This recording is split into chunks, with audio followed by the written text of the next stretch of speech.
édition du journal. Il est 20h à Kinshasa, même heure à Kasaoulou dans le Congo central. C'est l'heure de vous informer. Voici les titres de l'actualité de ce samedi 9 août. Les embouteillages des remorques sur la nationale numéro 1 rappellent la ligne de chemin de fer Kinshasa-Matadi. Son travail de réhabilitation est en cours et le tronçon Kinshasa-Kasaoulou rassure. Le vice-premier ministre, ministre des Transports était sur le terrain pour inspection.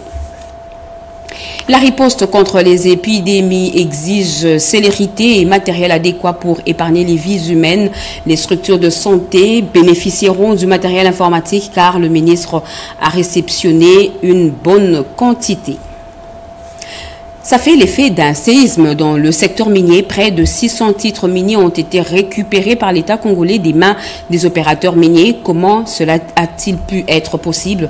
L'Institut national géologique du Congo fait la lumière sur les procédés. Voilà pour les titres. Mesdames et messieurs, bonsoir et très heureuse de vous retrouver à travers cette grande édition d'information sur la chaîne nationale. Décédé à Kinshasa depuis le 15 juillet dernier, Claude Kapembou a été porté en terre ce samedi 6 août à la nécropole entre ciel et terre. Bien avant cela, les derniers hommages lui ont été rendus à l'esplanade du cinquantenaire en présence du chef de l'État Félix Antoine Tshisekedi Tshilombo, Blandine Zovo, Mikalu Sala et Tigana Mvemba. À l'esplanade de l'hôpital du cinquantenaire, le décor funèbre était déjà planté avec au présentoir la photo de disparu. Après 15 jours de deuil organisé en famille, les enfants, parents, amis et connaissances se sont réunis ici pour des obsèques dignes en vue de rendre un dernier hommage à Claude Kapembou Kanana, partisan de première heure de l'UDPS et fils de l'un des 13 parlementaires et cofondateur de ce grand parti politique du pays. Proche de la famille, le chef de l'État Félix Antoine Tshisekedi Tshilombo est également arrivé sur place pour partager la douleur avec la famille éplorée, visiblement abattue par le chagrin. Au chapitre des témoignages, les enfants et amis du défunt évoquent sa vie, ses passions et son dévouement envers sa famille. Tu apprenais à ton petit de saluer en Tchoulou Bachamayoua. La maladie a été une preuve difficile, un combat long et usant. Mais tu as fait prendre un courage exemplaire, d'une force intérieure incroyable. Tu n'as jamais baissé le bras, même lorsque le jour était le plus sombre. Tu nous as appris à être forts, à être unis, à ne jamais renoncer à nos rêves. Tu nous as montré l'importance de la famille. Né le 25 mai 1959, Claude Kapembou Kanana est décédé à Kinshasa le 18 juillet 2025 de suite d'une maladie. Le défunt a servi la nation comme cadre au ministère des Affaires étrangères, mais aussi au sein de l'UDPS où il a milité pendant des années de lutte. Il laisse derrière lui une veuve éplorée, 7 enfants et plusieurs petits-enfants. Après ces moments de recueillement, de douleur, mais aussi de réaffirmation des liens familiaux, le corps du défunt a été conduit en sa dernière demeure de nécropole entre ciel et terre où il reposera pour l'éternité. Nous vous l'avions dit en titre, des structures de santé publique seront dotées du matériel informatique pour une lutte efficace contre les épidémies telles que Mpox. Le ministre de la Santé publique, Samuel Roger Kamba, qui a réceptionné un lot important de matériel, a également encaissé 4 millions de dollars, dont du Japon pour des interventions d'urgence. Robert Ndaye. Sa reconduction au poste du ministre de la Santé publique a suscité un vif enthousiasme chez les partenaires, mais aussi au sein du personnel de santé. Tous ont exprimé leur satisfaction quant à la continuité de la politique de santé mise en place par Dr Samuel Roger Kamba. Une reconduction qui ravive l'espoir parmi les professionnels de santé et de toutes les structures engagées dans la couverture santé universelle. Ce vendredi 8 août 2025, le ministre de la Santé publique, Dr Samuel Roger Kamba, s'est mis au travail. Il a réceptionné dans le cadre de renforcement de la résilience du système de santé le matériel informatique et équipement, une dotation qui joue un rôle fondamental dans la surveillance, la recherche et la formation. Ça montre l'importance pour nous d'avoir l'Afrique d'ici avec nous aux côtés de notre vision, celle du chef de l'État, le docteur Thierry Tshilombo, sur le renforcement de notre système de santé. Ces ordinateurs et serveurs serviront d'améliorer la gestion des données et la communication interne. Des logiciels spécialisés sont aussi donnés pour faciliter l'analyse des données épidémiologiques et la gestion des ressources. Bien avant, le patron de la santé publique, Dr Samuel Roger Kamba, a présidé la cérémonie de la signature du projet de réponse d'urgence à l'épidémie de la Mpox, financé par le Japon. Le Japon vient de faire encore un geste de plus de 4 200 000 $ américains pour pouvoir effectivement assurer la distribution de ces vaccins, la prise en charge des malades, la nutrition des patients. Et donc en fait c'est dans le cadre de la coopération bilatérale entre la RDC et le Japon. Avec un soutien continu et une vision claire, le secteur de la santé en République démocratique du Congo connaîtra une évolution significative sous la direction du ministre de la Santé publique, Dr Samuel Roger Kamba. La transformation numérique du système de santé dans le cadre de la couverture santé universelle est déjà effective dans plusieurs provinces de notre pays. Au cours d'une matinée scientifique du corps de l'élite scientifique de l'UDPS, le directeur général de l'Agence nationale de la clinique de l'ingénierie a annoncé le lancement de la carte nationale d'assurance maladie. Alain Bikaï. La couverture santé universelle figure parmi les programmes phares du chef de l'État Félix Antoine Tshisekedi Tshilombo en faveur de la population congolaise. La réussite de ce vaste chantier social exige la mobilisation de l'intelligentsia nationale. C'est dans cette perspective que le corps de l'élite scientifique de l'UDPS a organisé une matinée scientifique dédiée à la digitalisation du système de santé et à l'inclusion financière. Au cours de son intervention, Jean-Thierry Tshibwabwa Kalombo, directeur général de l'Agence nationale de l'ingénierie clinique et numérique de la santé, a mis l'accent sur plusieurs innovations technologiques, notamment la numérisation des dossiers médicaux, la mise en place d'une carte d'assurance maladie qui sera lancée incessamment par les chefs de l'État.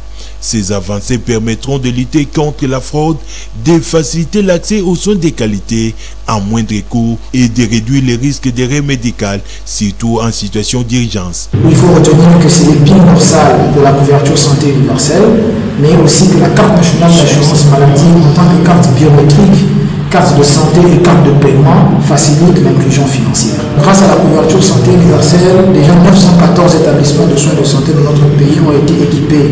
Donc en termes d'informatisation, dans 100 établissements de soins de santé, nous sommes en train d'implémenter le système d'information hospitalier qui va bien sûr faciliter ce qu'on appelle le dossier médical informatisé.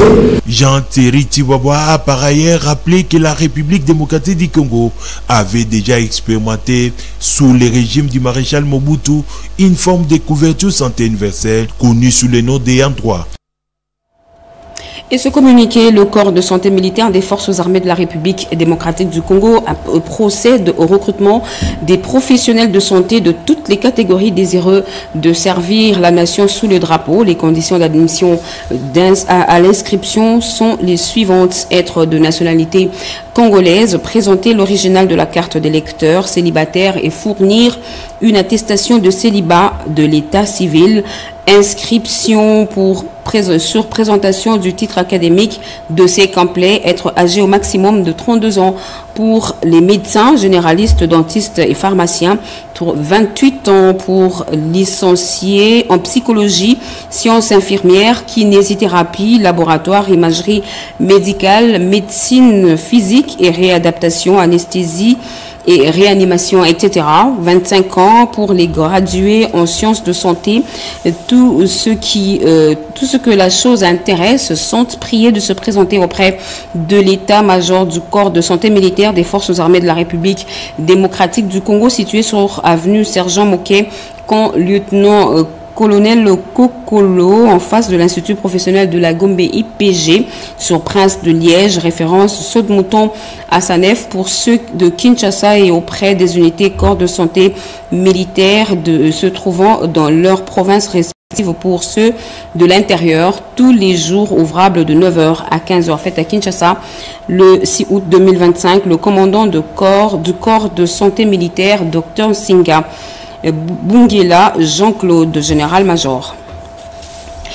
Et si vous habitez la commune de Bumbu, au croisement des avenues Loya et Birmanie, vous avez sûrement constaté l'exécution des grands travaux de réhabilitation et de remplacement des grandes conduites d'eau potable par la régie des ESA avec l'entreprise chinoise Vitech. Entre-temps, sur l'avenue de la Libération ex-24 novembre, les travaux de reprofilage de la conduite d'eau menacée par une roche en pris fin. Tous ces efforts, c'est à mettre dans l'objectif d'améliorer la desserte en eau potable dans la ville de Kinshasa. Serge Merlin Mata nous y emmène. Après l'isolement de la zone, les équipes techniques de la régie des ESA ont démarré les travaux proprement dits des reprofilages de la conduite DN500, là où la fuite d'eau a été observée et détectée. Nous devons faire le reprofilage de la conduite. C'est une conduite de 500. Alors pour faire ce travail, il fallait que nous voyions comment aller un peu en profondeur pour permettre à ce que les engins compacteurs puissent bien faire le travail. La trajectoire, la conduite DN500 a été d'ailleurs modifiée en raison de la formation d'une couche de roches dans la même zone. On fait pratiquement un petit dévoiement pour pouvoir avoir l'angle exact de manière à ce que la conduite soit bien placée et bien assise. Un peu plus loin de là, au croisement des avenues Loya et Birmanie à Bumbu, les travaux de remplacement, la conduite DN900 ont déjà démarré avec l'entreprise chinoise Vitech. Pour que les travaux ne puissent pas beaucoup traîner, nous sommes en train de mobiliser pratiquement les gens pour qu'ils travaillent nuit et jour, pour que d'ici mardi, comme c'est un coin qui est mal desservi, ils ont de l'eau chaque mercredi et chaque dimanche. Donc le dimanche prochain, ces quartiers n'aura pas de l'eau. En attendant la fin de tous ces travaux et d'autres annoncés dans différents endroits et coins, la ville, le directeur général adjoint, la régie des ESA, Jean Bosco Mwaka Indele, a appelé la population à faire preuve de patience. Alors nous présentons déjà nos esquisses parce que ce que nous sommes en train de faire, c'est pour leur bien. Et cette question, comment sont gérées les ressources humaines de l'État? Les élus du Sud d'Ubangi ont voulu en savoir un peu plus. Ils ont été reçus par le vice-premier ministre, ministre de la fonction publique, Jean-Pierre Liao, Nadine Kilocho, Cédric Elina et Moké Malouma.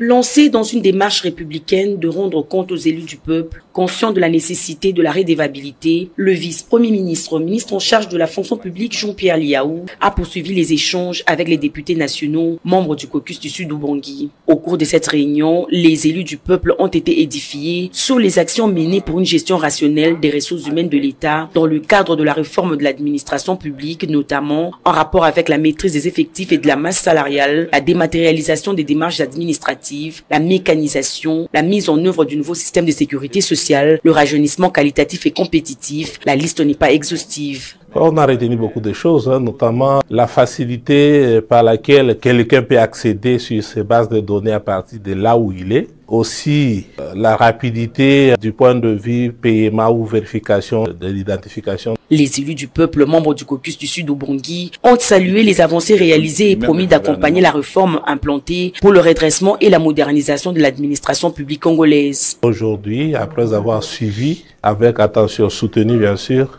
nous avons compris qu'il y a un sérieux travail qui se fait. Nous allons d'ailleurs rassurer nos électeurs que ceux qui jusque-là ne sont pas encore pris en charge par l'État congolais, très prochainement ils seront très bien pris en charge par l'État congolais. Portant à cœur les problèmes administratifs rencontrés dans leur circonscription électorale, les députés nationaux du caucus du Sud Ubangi ont exposé les différents problèmes auprès du vice-premier ministre Jean-Pierre Liao, qui a pris ses désidérata à bras-le-corps pour des solutions durables. Et nous vous l'avions dit à l'entame de ce journal, le trafic ferroviaire entre la gare centrale, Kinshasa-Est et Kasangulu peut reprendre en sécurité. Les réhabilitations réalisées sur ce tronçon de chemin de fer sont rassurantes. Le vice-premier ministre, ministre de Transport et Voies de Communication et Désenclavement, Jean-Pierre Bemba-Gombo, a inspecté le trajet. Oscar Mbalkaïch, commentaire. Cette descente sur le terrain avait pour objectif d'évaluer la qualité des travaux exécutés, de tester les bons fonctionnements des locomotives et de s'assurer du respect des normes de sécurité avant la reprise officielle du trafic prévue d'ici 2 mois. Cette ligne est considéré comme un axe stratégique pour la mobilité des personnes et les transports de marchandises entre Kinshasa et le Congo central. Accompagné de plusieurs hauts responsables de l'ONATRA, dont le président du conseil d'administration Mathieu Mananga Ngoma, le directeur général Martin Lukusa et le directeur général adjoint Gabin Lulendu, le vice-premier ministre de Transport et Voies de Communication Jean-Pierre Bemba Gombo a salué les efforts déployés par l'ONATRA pour redonner vie à ces tronçons ferroviaires importants. Il a également rappelé l'importance d'une relance progressive du transport ferroviaire prévu par tronçon jusqu'à Matadi, chef-lieu du Congo central. La réhabilitation de la ligne ferroviaire Kinshasa-Matadi vise à favoriser le désenclavement progressif des territoires, à renforcer la cohésion entre les provinces et à soutenir le développement économique. L'évaluation du guichet unique des déclarations des impôts, des cotisations sociales et des contributions patronales sur les rémunérations des travailleurs nationaux et étrangers s'imposait. L'atelier organisé pour la circonstance a clos ses travaux sur des recommandations pertinentes. Regardez. Pendant 3 jours, les participants ont travaillé d'arrache-pied autour du thème de cette deuxième session, guichet unique des déclarations 10 ans après, bilan et perspective. Le directeur général de l'Institut national de préparation professionnelle a insisté sur certains faits en rapport avec cette deuxième session. L'élaboration des instruments juridiques qui régissent le rapport de collaboration entre les partenaires sans laquelle les objectifs assignés au guichet unique par la réforme ne seront pas atteints. La collaboration entre les mandataires par des réunions régulières afin de créer une synergie qui donnera de l'impulsion aux activités du guichet unique. Il a par ailleurs souhaité la conjugaison des efforts en vue de l'extension imminente du guichet unique en province. Pour sa part, le directeur général des impôts, Barnabé Mwakadi Mwamba, s'est dit satisfait de la tenue de ces assises. Je suis persuadé que les échanges ont permis de dégager des pistes de solutions devant permettre d'améliorer le fonctionnement des guichets uniques pour plus d'efficacité et d'efficience et par ricochet garantir les rendements de cette réforme. Pour Barnabé Mwakadi, les conclusions issues des travaux seront transmises aux responsables de la CNCS, de l'INPP et de la DGI, ce avant de déclarer close la deuxième session d'évaluation du guichet unique des déclarations des impôts, cotisations sociales et contributions patronales sur les rémunérations des travailleurs. Depuis le début de cette année en cours, les nouvelles normes mondiales d'audit interne ont été publiées par l'IA dans le domaine de l'économie et sont entrées en vigueur. Officiellement, il est donc nécessaire de mettre en place un programme de contrôle de qualité au sein du département d'audit interne, la sensibilisation des auteurs et des mises. Gaëtan Magalano nous en parle. 2 auditeurs outillés sur la mise en place du programme de qualité au sein du département audit interne. Une formation qui débute par le résultat d'un questionnaire qui démontre l'importance de sensibiliser sur ces programmes. Souvent, les gens se demandent qui contrôle l'audit interne. Est-ce que l'audit interne est un département incontrôlé au sein de l'entreprise? Et donc, aujourd'hui, il était question de répondre à cette question au travers des normes internationales d'audit, d'expliquer comment est-ce que l'audit interne n'est pas un département qui est incontrôlé. Aujourd'hui, avec les normes, on a appris qu'il y a des programmes d'assurance de la qualité en interne ainsi qu'en externe qui sont des exigences des normes internationales d'audit. Échange d'expériences et partage des idées, les participants assis sont invités à intégrer le programme d'assurance qualité. Nous nous attendons à ce que les organisations puissent intégrer ces programmes dans leurs activités de l'audit interne pour qu'à leur tour, ils puissent s'améliorer.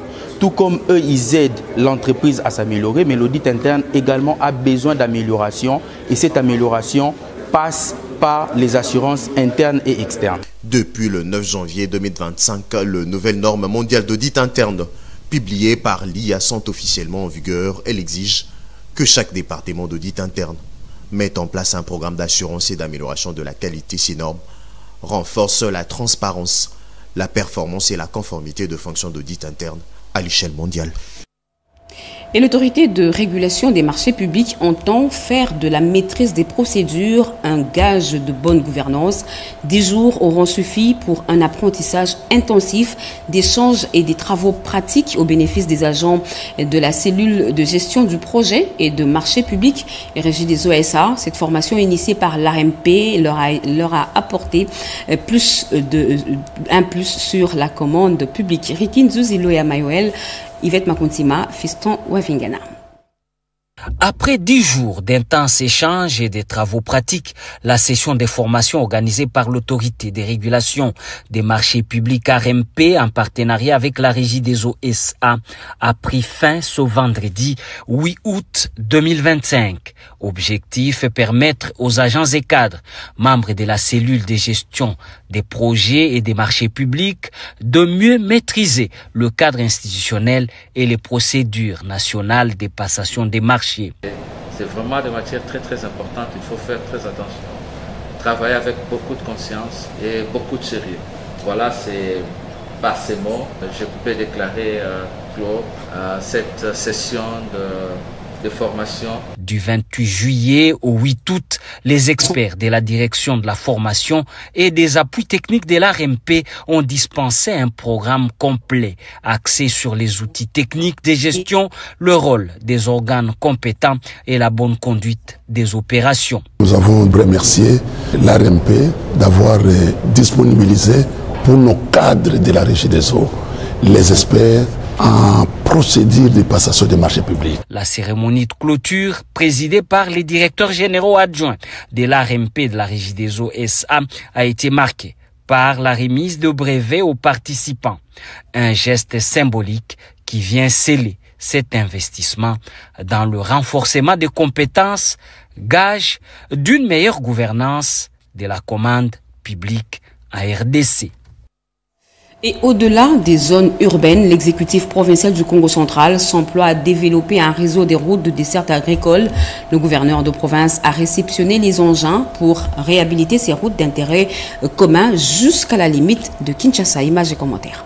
Dieu nous a donné la terre, il a dit soumettez la terre, dominez la terre. Il ne faut pas que la terre nous domine, c'est nous qui devons dominer les événements de la terre. Et cette bénédiction, c'est pour remettre d'abord le travail de notre gouverneur entre les mains de Dieu. C'est par cette parole biblique que l'évêque de Matadi, Monseigneur André Juropindi, a procédé à l'acte de bénédiction de plusieurs engins pour le travaux de construction de routes à travers la province et véhicules de fonction des membres du gouvernement provincial du Congo central, Pempa 9, achetés sur fonds propres de la province, gardés dans l'enceinte de la résidence officielle du gouverneur. Je demande vraiment aussi à nos institutions politiques de rester unis dans le travail. C'est important, c'est le travail qui doit nous unir. Parfois, les querelles de gauche et de droite, pour des positionnements, ça ne sert à rien. Là, ce que j'ai vu, ce que j'ai béni comme engin, les projets que le gouverneur a pour la province, c'est quelque chose de merveilleux. Accompagné de son secrétaire chancelier du diocèse de Matadi, Monseigneur André Juropindi a auparavant présenté ses civilités au gouverneur Grace Bilolo, avec qui il a échangé sur plusieurs sujets, notamment la mort inopinée du commissaire divisionnaire adjoint de la police nationale du Congo central, Yahweh Somonda, mais aussi la situation liée aux infrastructures routières de la province. À travers ces engins qui seront répartis en 4 brigades, le gouverneur de province, Grace Bilolo, entend réhabiliter l'entièreté des routes des desserts agricoles à travers la province du Congo central afin de rester dans la droite ligne du chef de l'État, Félix-Antoine Tshisekedi Tshilombo, dont la vision reste centrée sur le développement à la base. Il faut préciser que ce tête-à-tête entre les deux personnalités est une première depuis l'avènement de l'évêque à la charge épiscopale du diocèse de Matadi il y a de cela 3 ans. Et le 9 août de chaque année, la communauté internationale célèbre la journée internationale des peuples autochtones. En République démocratique du Congo, plusieurs villages des peuples autochtones ont organisé des manifestations axées sur le thème de la journée, reconnaître et protéger les droits des peuples autochtones. Chez Mendondo et René Ngwango. Palper la réalité de peuples autochtones au niveau des territoires, c'est ce qui justifie la célébration de la journée internationale des peuples autochtones dans plusieurs villages à travers la RDC. Ceci pour valoriser les connaissances traditionnelles de Pygmée et les connecter à l'intelligence artificielle. Nous avions privilégié de célébrer cette journée dans des endroits différents de milliers de vies des peuples autochtones. Nous allons soutenir les activités de transmission intergénérationnelle des connaissances traditionnelles, mais aussi de la promotion de la conservation de la biodiversité et aussi le soutien aux moyens de survie avec des activités génératives devenues. On doit connecter les savoirs traditionnels des peuples autochtones avec l'intelligence artificielle, et ce qui est très très important parce que il n'y a pas que les savoirs que le peuple autochtone détient, il y a aussi la science et la technologie. Toutes les connaissances liées à la biodiversité et aux forêts et qui aident pour les solutions climatiques, c'est important. Et là, nous menons un plaidoyer pour que ces valeurs traditionnelles ne soient pas considérées comme ces valeurs qui sont rudimentaires, mais ce sont des valeurs qui contribuent également au développement, notamment qui par développement, par tout ce qui est des ressources naturelles, tout ce qui est de la conservation, de la biodiversité, des forêts, aussi qui constituent actuellement des facteurs pour les solutions contre les changements climatiques. Mokoto, Mbandaka, Kiri, Inongo, Pinzwa, Mwika, Lomela, Nyonzo et Kalehe sont des villages choisis pour la célébration de la Journée internationale des peuples autochtones 2025. Et mettre en valeur plus de 80 millions d'hectares de terres arables, l'association des enfants des militaires et policiers a mis en valeur plus de 10 hectares du village Inkene dans le plateau des Bateke. Cédric Anida et Narcisse Makani. Et si chacun tenait sa houe et sa machette pour labourer la terre, la faim, la crise alimentaire ne serait qu'un triste et lointain souvenir. L'agriculture joue un rôle crucial à la fois pour la sécurité alimentaire et le développement économique, en particulier dans le pays en développement. Elle est essentielle pour nourrir la population, créer des emplois et générer des revenus.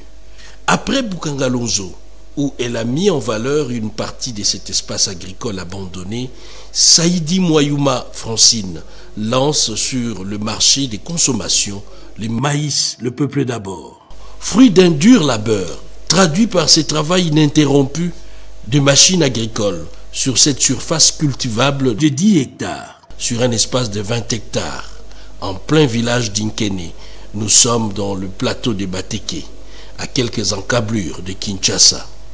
Cette initiative portée par l'association de l'Union des enfants des militaires et des policiers, qui a entre autres comme objectif la promotion de l'agriculture, est un levier essentiel dans la quête vers la sécurité alimentaire en faisant reculer les murs de la faim.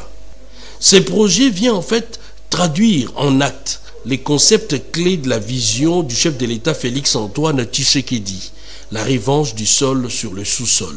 Son initiatrice, Saïdi Moyouma Francine, toujours en première ligne pour faire sienne la philosophie du chef de l'État Félix-Antoine Tshisekedi, qui met en relief le concept « le peuple d'abord ».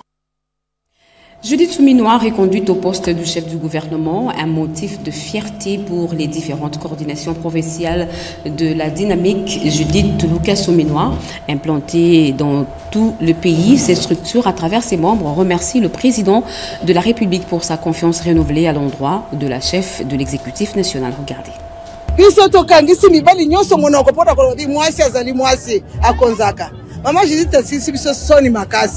C'est toute la République qui s'élève pour saluer la reconduction de Judith Souminois Tuluka à la tête du gouvernement.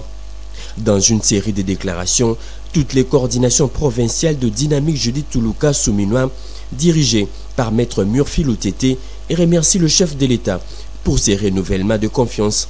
Cette reconduction est la preuve de la rigueur du travail bien fait, estime le membre de la coordination Congo centrale. Ces renouvellements de confiance témoignent de la reconnaissance de son leadership et de sa vision pour la RDC stable et tournée vers le développement durable. Pour le membre de la province du Sud Kivu, le maintien de Judith Souminois à la tête du gouvernement démontre la compétence de la femme dans la gestion de la chose publique. Nous remercions sincèrement Son Excellence, Monsieur le Président de la République démocratique du Congo, pour ce choix judiciaire qui honore la compétence de l'engagement des femmes dans le gouvernement national. Actrice majeure de plusieurs réformes déjà entreprises pour le développement du pays, Judith Suminwa a fait montre de sa capacité à diriger le gouvernement selon la vision du chef de l'État, estime la province du Kasaï. Premier ministre, Madame Judith Suminwa, femme de valeur qui a su montrer ses capacités managériales, qui a conduit à la signature de plusieurs accords. Cette reconduction est une source de motivation face à l'immense défi qui se présente au pays, ont dit le membre de la ville de Kinshasa. Cette reconduction constitue à la fois une reconnaissance éclatante du travail accompli et un encouragement à poursuivre la mise en œuvre de la vision présidentielle par le progrès, la stabilité et le bien-être de notre nation. Pour le membre de cette dynamique de la province de la Chopo, cette confiance renouvelée envers Judith Suminwa témoigne l'engagement ferme du chef de l'État d'avoir un Congo fort et stable. Nous remercions sincèrement Son Excellence, Monsieur le Président de la République, pour ce choix judicieux et courageux qui honore la compétence et l'engagement des femmes dans la gouvernance nationale. Deuxième recensement général de la population, l'heure est à la mise sur pied d'une cartographie. Les experts de l'ONIP sont sur le terrain. Regardez. Deuxième recensement général de la population et de l'habitat. Les experts du ministère du Plan sont sur le terrain pour la collecte de données et la mise sur pied d'une cartographie pilote. Les habitants de Bulungu dans la province de Kwilu, du territoire de Chikapa dans la province du Kasaï et de la commune de Kinshasa sont concernés par cette opération. Le dernier recensement effectué en République démocratique du Congo remonte d'il y a 44 ans, soit en 1984. Faute d'avoir des statistiques fiables sur la densité démographique de la population, la planification de projets en paye le frais en République démocratique du Congo. Nous sommes venus pour sensibiliser la population de Bulungu à accueillir cette activité et à s'approprier de cette activité. Et je voudrais demander aussi à la population de Bulungu d'ouvrir les portes aux experts pour qu'ils puissent collecter les données du deuxième recensement de la population et de l'habitat. En politique, c'est officiel, la charte et le règlement intérieur de l'Union sacrée seront déposés auprès du président de la République dans les heures qui suivent. Tous ont signé ce document ce samedi au siège du secrétariat permanent de l'Union sacrée de la Nation. Robert Ndadjissi. Les membres de la commission spéciale instituée par le président de la République, Félix-Antoine Tshisekedi Tshilombo, haute autorité politique de l'Union sacrée de la Nation, ont, après toilettage du règlement intérieur, signé ces documents essentiels pour la structuration et le fonctionnement de l'Union sacrée de la Nation. La signature de ces règlements intérieurs ouvre la voie vers la consolidation de la plateforme présidentielle qui aspire à unir les forces politiques autour de l'objectif commun tel que prôné par le président de la République, Félix-Antoine Tshisekedi Tshilombo, haute autorité politique de l'Union sacrée de la Nation. Le secrétaire général de l'UDPS, Augustin Kabouya, a délégué l'ancien ministre de l'Intérieur, Daniel Asselo, pour signer ce règlement intérieur. Et la gouverneure du Lualaba, Fifi Masuka, membre du Présidium, a délégué l'honorable Pascal Bitika, questeur adjoint du Sénat, pour apposer sa signature sur ce règlement. Les travaux sont déroulés dans un esprit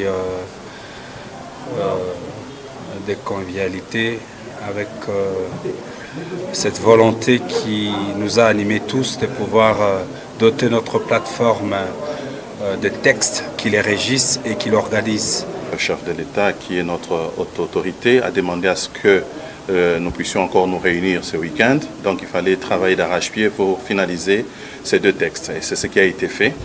Ce n'était pas facile au départ, mais nous avons travaillé et nous avons atterri. Nous avons fait des textes qui vont régir maintenant notre structure. La charte de l'Union sacrée de la Nation et le règlement intérieur seront officiellement déposés auprès de la haute autorité politique de l'Union sacrée de la Nation dans les heures qui viennent. Ce moment historique pave la voie pour une collaboration efficace et durable en faveur d'un avenir meilleur pour la plateforme présidentielle. Et le gouvernement congolais vient de récupérer près de 600 titres miniers des mains des opérateurs miniers dans une vaste opération d'assainissement du fichier cadastral. Cette décision, qui fait déjà polémique, a été expliquée aux concernés par le directeur général de l'Institut national géologique au Congo au cours d'un atelier organisé à Kinshasa. Et Jeannie Chabani pour les explications. Le retrait des 600 titres miniers des opérateurs miniers par les cadastres miniers dans le cadre de l'assainissement du fichier cadastral est à la base des polémiques pour clarifier cette situation qui s'inscrit dans le cadre de la mise en œuvre du code minier. Le directeur général du service géologique national du Congo, Raoul Wazenga, lève les voiles sur les aspects techniques du secteur minier. Le président de la République, quand est-il dit de ne pas brader dans le minerai? Il y a cet effort-là qui est en train d'être fait au niveau du gouvernement pour pouvoir investir dans la recherche géologique, pour l'amélioration de la connaissance géologique. Et concernant l'exploitation artisanale, le service géologique et le CMAP collaborent aussi dans la viabilisation des zones d'exploitation artisanale. Vous pouvez aller solliciter une zone, mais si au préalable, vous ne connaissez pas ce que renferme cette zone, même si vous dépensez des millions au niveau du cadastre minier, ça sera une peine perdue. Il faudrait qu'il y ait une exploitation, une recherche pour pouvoir vous amener à aller à une exploitation. On a parlé de l'intelligence artificielle. Nous, en tant que géologues, nous savons très bien que nous pouvons bien utiliser l'avancée de la technologie pour pouvoir mener nos recherches, mais cela n'exclut pas de faire de la recherche au sol. Et dans le Haut-Katanga, le gouverneur intérimaire Martin Kazembe a procédé ce samedi 9 août au lancement de la délivrance des permis de conduire biométriques. Des précisions dans ce reportage de Placide Kabasso. La délivrance des permis de conduire biométriques et sécurisés est désormais une réalité dans le Haut-Katanga.